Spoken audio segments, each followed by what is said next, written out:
Heute nehmen wir euch noch mit auf einen anderen Ausflugstipp in der Schweiz und jetzt geht's ab Richtung Biel.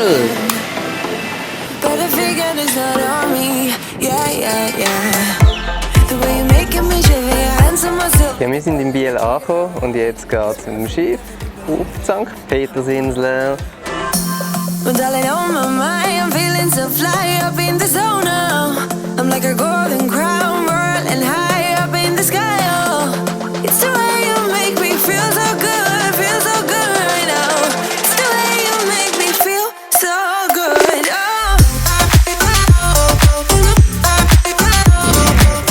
Sind es zwei, gell?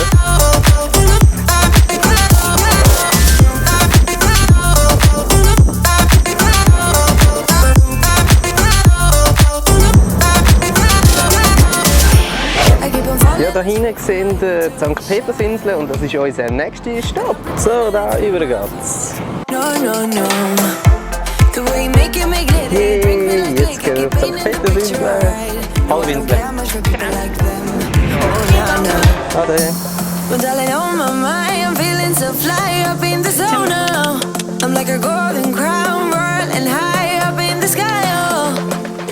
Ja, da ist ein Biobauernhof und man kann da gerade frische Würste kaufen.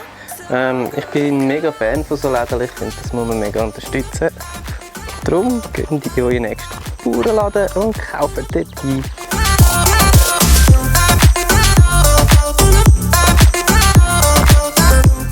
Wir machen einen kleinen Zwischenstopp hier am Kloster und gehen etwas trinken.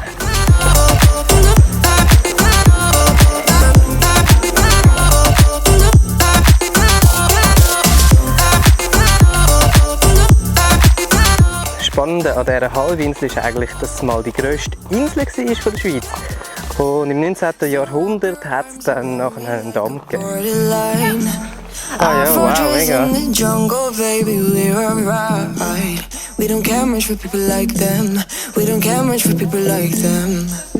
Ja.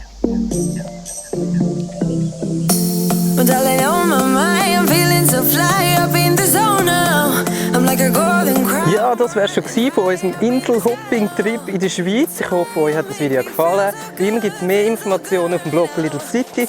Wenn ihr uns abonniert, dann freut uns das besonders. Auch teilen natürlich, liken, einen Daumen hoch und wenn ihr nichts verpassen wollt, das Glöckchen aktivieren.